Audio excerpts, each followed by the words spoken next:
mengajar, saya berniat untuk belajar mengajar. Apapun yang belum saya paham, apapun yang sudah saya paham, jadi memang diniatkan untuk belajar sambil mengajar. Karena beda ya. Jadi pemahaman saya itu gini, kalau orang mengajar, kalau orang belajar, itu dia tuh menyimak.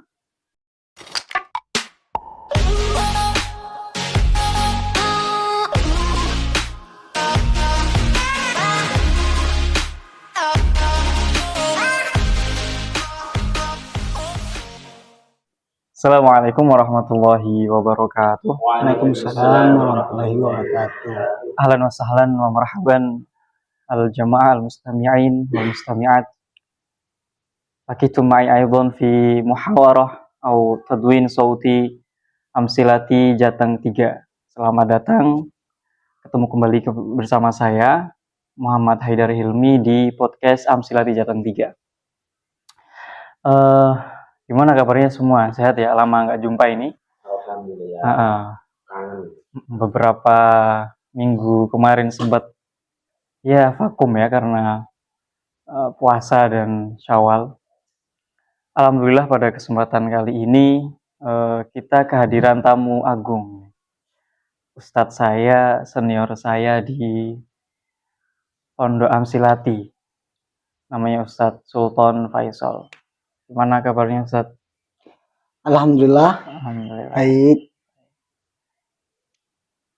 Sebenarnya selain Ustadz lebih akrab ini Kiai ya, karena beliau sudah punya pondok teman-teman ya.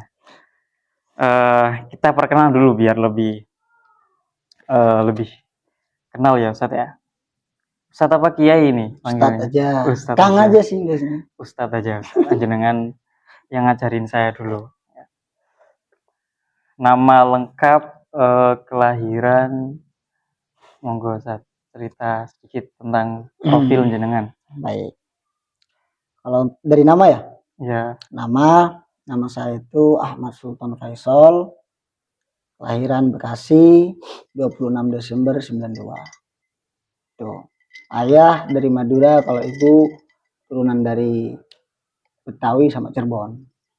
Nah, itu kalau kelahiran dari itu saja sih. Apalagi? Mondok Amsilati dulu tahun berapa?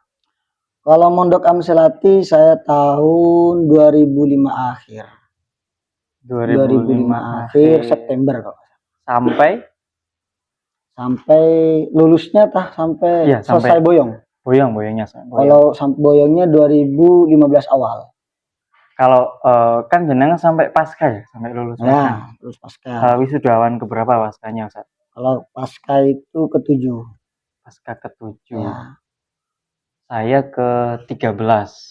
Saya tahun 2013. Jenengan wisuda ke-7 ya? 2010. Wisuda ke-7.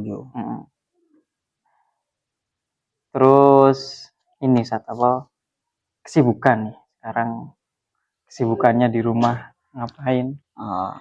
Ya alhamdulillah.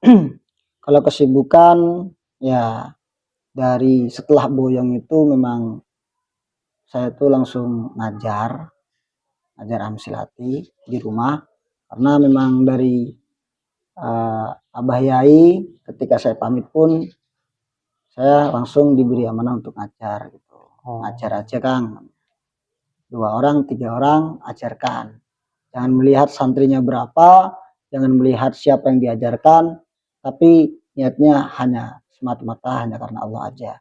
Tuh, ada apapun kebutuhannya insya Allah nanti Allah sendiri yang memenuhi. Itu sih. Berarti pesan dari Abah Yai suruh mengamalkan membuka Amsilati di rumah. Ya, ini teman-teman bagi yang di Bekasi dan sekitarnya, lebih tepatnya di Cikarang ya, Ustaz? Cikarang Utara. Cikarang Utara, beliau sudah punya pondok. Namanya, saya pernah ke sana, ya ngabdi di sana juga. Mengajar di sana beberapa bulan. Pondoknya namanya Nurul Huda Al-Ali. Ya. Di tengah-tengah kota. Luar biasa, beliau berjuang dari tahun 2012 ya? 15. Oh, 2015. Sampai sekarang berarti sudah 8 tahun. Nah ini mungkin yang menarik Ustaz, bagaimana pengalaman berjuang Amsilati di kota Ya, Jabodetabek ya, itu yang saya pikir sangat menantang dan nggak gampang. Monggo Ustaz. ya kalau saya gini, dari pengalaman ngajar kan di pondok juga pernah ngajar, walaupun beberapa kan. Nah, terus pernah alhamdulillah pernah tugas juga. Jadi saya mulai belajar mengajar itu saya dari setelah lulus pasca, ada beberapa itu saya sudah disuruh untuk ini ajar kitab ini. Jadi saya di situ sudah mau memberanikan diri untuk tampil di depan adik-adik. Dari situ niatnya satu, saya cuma belajar.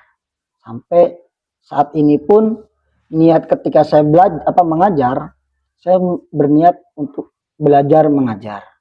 Apapun yang belum saya paham, apapun yang sudah saya paham, jadi memang diniatkan untuk belajar sambil mengajar. Karena beda ya. Jadi pemahaman saya itu gini, kalau orang mengajar, kalau orang belajar, itu dia itu menyimak. Tapi ketika orang mengajar, dia itu sudah tidak menyimak, tapi gimana caranya dia itu memahamkan dari murid didiknya. Sedangkan murid didik itu beda-beda tipe. Entah itu dari umur, faktor umur, ada yang dari faktor IQ-nya. Itu beda. Jadi ya dari semenjak 2015 sampai sekarang pernah mengajarkan anak SD kelas 2, SMP, SMA, mahasiswa, terus buruh pabrik, terus sampai yang sudah punya cucu pun itu alhamdulillah saya sudah pernah merasakan. Oh berarti di sana di pondoknya jenengan berarti yang belajar nggak cuma anak-anak sekolah ya? Iya, Ada buruh pabrik, iya, terus orang yang sudah berkeluarga, iya, bahkan dengar-dengar juga ada dosen yang belajar juga di situ. iya betul. Itu yang menariknya. Amsilat itu menarik dari situ. Jadi sealim setinggi apapun orangnya, alim apapun orangnya, ketika dia ingin mengenal Amsilati, ya maka dia harus taruh dulu ilmu yang sebelumnya itu disimpan dulu untuk mengenal Amsilati. Kenapa ya? Menurut saya ini Amsilati itu metode yang mana lain daripada yang lain. Sehingga ketika kita walaupun sudah bisa ilmu nahwu sorof, tapi untuk metode Amsilati ini beda. Karena prakteknya pun beda. Jadi itu yang dibuat orang itu menarik. Kenapa? Karena satu, kalau yang saya lihat ya dari santri murid didik ketika dia belajar Amsilati, satu itu ketika dia belajar Amsilati dia mudah memahami. Belum diberi keterangan saja dia itu sudah paham dengan cara menghafal. Jadi ketika anak sudah memegang kaidah, membacanya saja itu sudah paham. Iya, benar-benar gitu. sekali. Jadi itu yang bikin benar-benar menarik daripada masyarakat, mudah dipaham karena dengan bahasanya sendiri. Yang kedua didukung dengan dasar-dasar dari nahwu sorofnya kan sudah lengkap sampai ke tasrif. Lalu kemudian diakhiri dengan praktek yang mana dia itu sudah berani buka kamus untuk mencari makna dan merangkai terjemah dari hadis ataupun kitab yang lain. Jadi memahaminya seperti itu. Berarti ya luar biasa ya. Kita patut bersyukur lah bagi para santri Amsilati. Ini bersyukur, kita patut memang bersyukur bisa belajar Amsilati.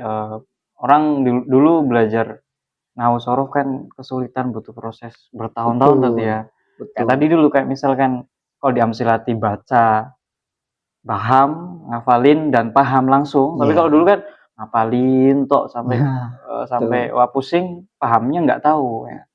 Akhirnya mutualaya ya nggak tahu bisa ngapal tapi nggak paham, akhirnya nggak mateng gitu. Berbeda dengan Amsilati, satu paket Amsilati bisa langsung buka kitab yang besar, berkahnya Mbah Yai Taufikul Hakim.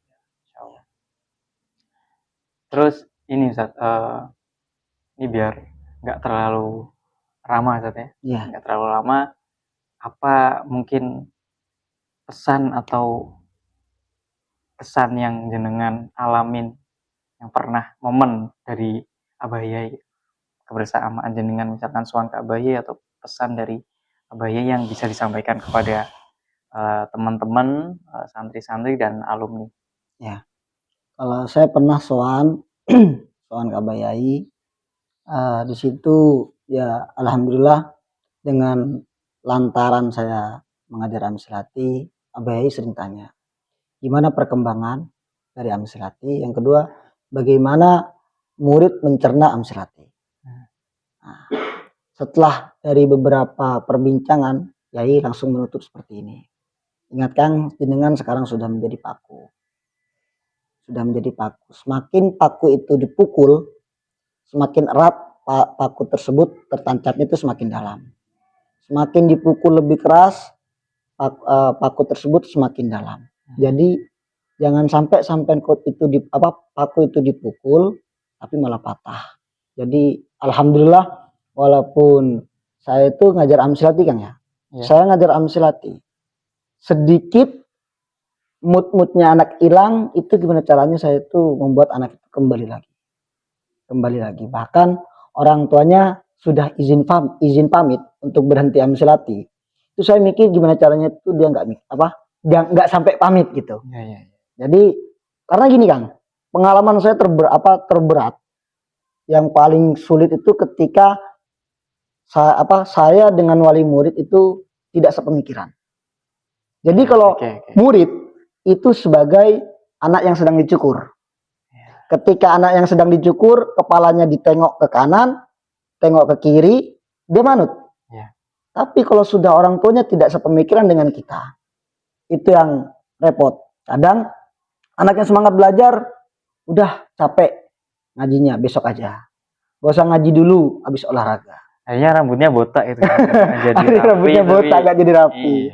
Itu kayak dulu kan di petal-petal jadinya. Di takzir ya dulu di pondok. Gak puasa Senin Kamis ya di petal-petal ini. Ya, itu sih yang pengalaman saya dari Abah Yai. Semakin keras kita dipukul, cobaannya semakin tinggi, ya harusnya kita sebagai paku semakin kuat. Seperti itu. Itu pesan yang sangat dalam ya buat kita para alumni, para santrinya Abah Yai, para santri Amsilati. Biar apapun tantangannya di masyarakat, apapun keadaannya, kita ketika mengamalkan Amsilati harus kuat ya. Betul. Cobaan dari sana sini pasti ada, tapi kita harus tetap kokoh seperti paku yang di Palu ya. Mungkin cukup sekian itu Ustaz ya. Nanti kapan-kapan disambung lagi. Siap. Ini alhamdulillah sekali dayung 2 pulau terlampaui. Dengan silaturahim ke Pekalongan, niatnya cuma ngopi di sini, halal bihalal ya silaturahim Syawal, tapi sekalian lah kita podcast biar ada manfaatnya buat saya pribadi dan teman-teman semua. Saya juga support dari saya baca-baca saya lihat-lihat kemarin, saya tonton videonya juga bagus. Itu menjadi jendela bagi kita pembuka cabang. Wah, ternyata Amsilati di Pekalongan seperti ini, Amsilati di Tegal seperti ini. Jadi kita bisa bercermin gitu. Kayak gitu. Bagus, lanjutkan. Dan saya juga mengundang untuk podcast Jateng 3 bisa siaran di rumah, mungkin mencari kekurangan, saya ada kekurangan, bisa dapat solusi dari podcast Jateng 3. Oke, alhamdulillah ya. Sampai jumpa lagi. Cukup sekian dari kami. Saya Muhammad Haidar Hilmi dan Ahmad Sultan Faisal. Ahmad Sultan Faisal pamit undur diri. Jangan lupa like, subscribe, komen di podcast Amsilati Jateng 3. Assalamualaikum warahmatullahi wabarakatuh. Waalaikumsalam warahmatullahi wabarakatuh.